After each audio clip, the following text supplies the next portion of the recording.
have 3 feathers left to do in this area, so I'm going to come in now with the middle feather, and then I'll be able to put one on each side of it. Start here at the top of the basket, and this feather I'm going to again do a curvy line.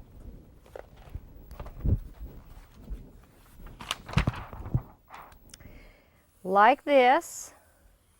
Then I'll come back, cross in the middle. We have an imaginary middle line here. To come back, cross in the middle, and come back like this. Now, if you're doing this on a real quilt in an area where you want it confined, then put your masking tape along the sides of the area that you're, or your border or your sashing, and then you can actually measure and make some marks, and that's where you'll bring your heels and valleys to, so that you'll have very even areas for you to put your feathers in. This one is called the twisted feather, but when you do it freehand, you don't have to worry about using that masking tape, and this one is freehand. But we do want to make some nice curves here, like this, and then we'll curve all the way around, cross in the middle, back, cross in the middle, back, cross in the middle, back. So there's our stem. Now we're going to put feathers on the outside, so we're going to do feathers on the way up. As we come to this intersection, we will cross through the intersection. Don't worry about that intersection, just cross right through it. Don't do a feather through it, just sew through it. Here we go again, sewing through the intersection and starting our feather on the other side. Like that, crossing through the intersection. And there's 2 ways to change direction. You're changing direction, but your feathers aren't. We're going to make some bonnet feathers here.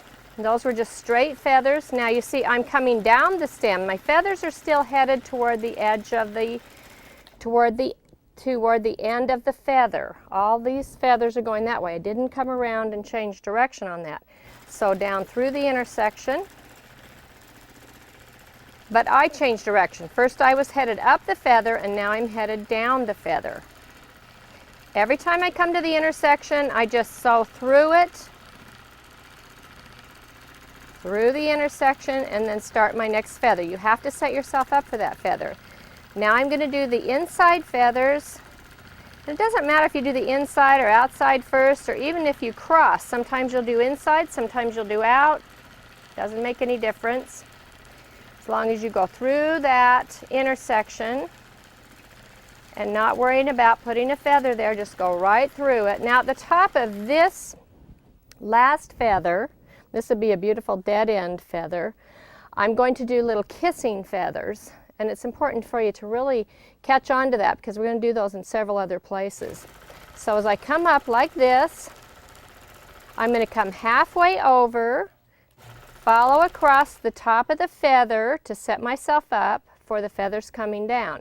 Now that I'm in this position, I can come over like that, so you can see these 2 little feathers at the top are little kissing feathers, and I've changed direction. The feathers haven't changed direction. They're still headed toward the end of the feather. And I'm coming down through here doing this beautiful twisted feather. And it's so fun and fast to do this on your quilts, and very impressive to your customers.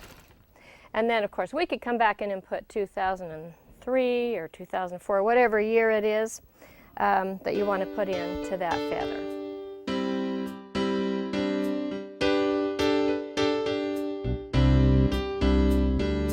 For our next feather, we're going to sew over here and come right in between these areas. This one is called a feather off of a feather, and we're going to do a little bit of a feather here like this. Then we're going to take a branch off of it like this, and we'll come over in this area because we have plenty of area there. Now the important thing is to do the feathers on the upside, and that is the upside, not the downside. The downside is where we come back into the feather. The upside, which is next to the feather that we have here, and you see we did those feathers there. Now we can follow that stem out again, and as we come down the feather this time, some of these feathers you see are now in a horizontal position, they're not even vertical. I'll just follow that stem around, and my feathers gradually can get a little larger. So you see that branch just integrated right back into the main stem, which is really, really a pretty way of doing that.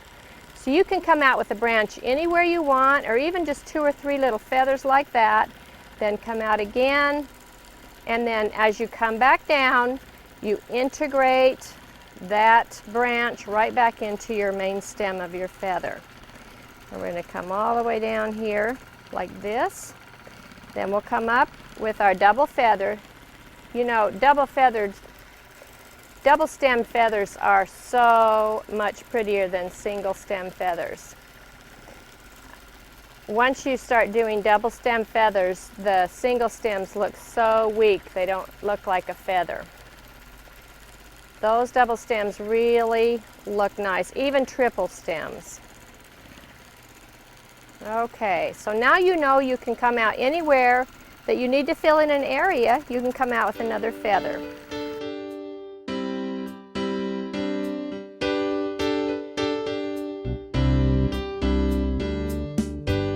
Our last large feather on this wall hanging is going to be, again, a teardrop feather, but we're going to do 4 variations with that teardrop. So let's bring our stem out right up to the corner here and make a teardrop. Now on this teardrop, I'm going to just stipple inside of the teardrop. Just a little stippling. Kind of work your way up, leave yourself enough room to work yourself down. We'll do one more with the stipple so you can get a good look at how that looks. We'll come down here. Now this time we're going to put a feathered bonnet on that teardrop. Well, that really makes it look fancy, doesn't it? I love the look of that. Just kind of put a, now again you can see if you do a feather on a quilt and you simply made the feather too big and it looks too plain, how easily you can come back in and fancy up that feather. Put a teardrop in and then do one of these designs on the teardrop. Very pretty. So we'll come out here with our double stem.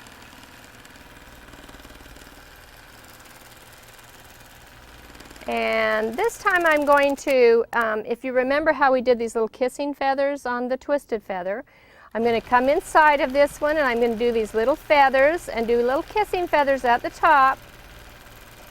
And you'll see what a neat look that is.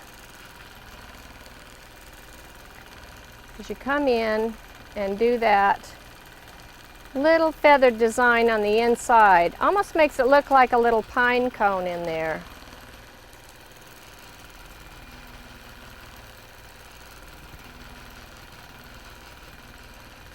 Follow the top around and set yourself up to come back. Now remember that you do have to change direction on those. So you change direction because you're going feathers up, and then as you come around, you're doing your feathers on the way down. You're changing direction, but your feathers are all headed up. And the last one that we're going to do is a polka dot teardrop. So we put our teardrop in there, and then using one side of the teardrop as our base to make that flat area. Remember, when we make a polka dot, we actually make it flat, round, flat, flat, round, flat, flat, round, flat, and then you can follow that teardrop right back down to the bottom.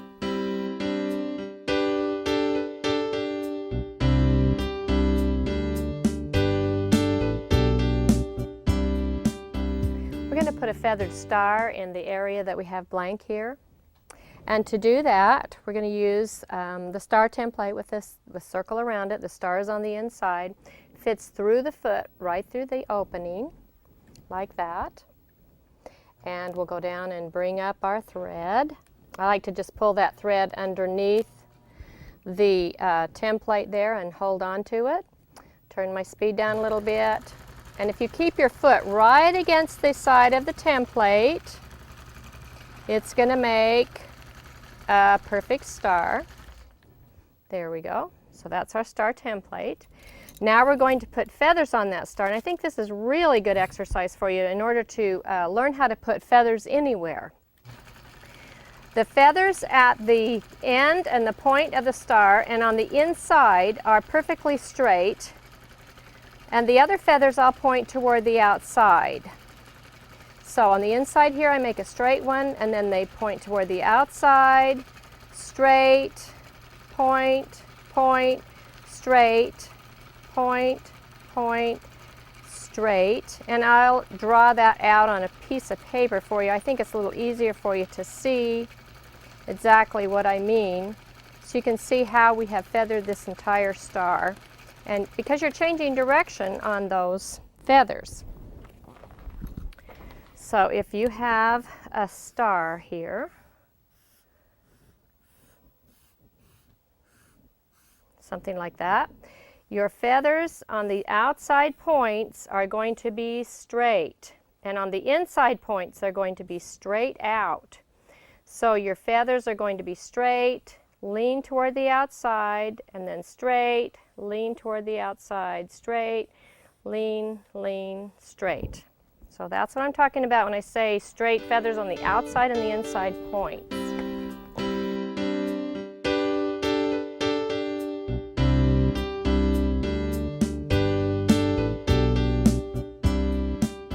Underneath the pot, we're going to put some a table or ground, something there. And this time we'll make those curved. And remember, we're going to do this dimensional just like we did on the other one. Get my speed up here so I can keep up my stitch length. So a little bit denser stitching right underneath the pot like this. And then as I get toward the bottom of the wall hanging, these will get larger. And I'll come right over to the stitches, to the feathers.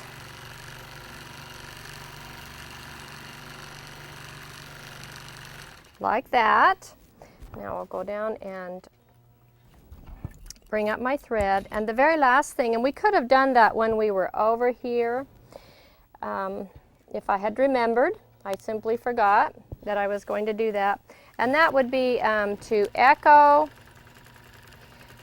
around one time on the inside of my feathered wreath, and then to simply do a little stipple design in here, and that shows up very pretty with this variegated thread.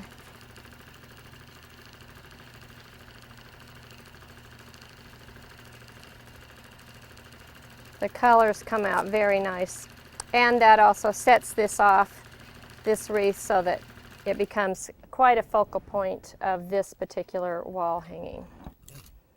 Cut all of our threads, and of course then you're going to want to take off your tape, and there's your second wall hanging.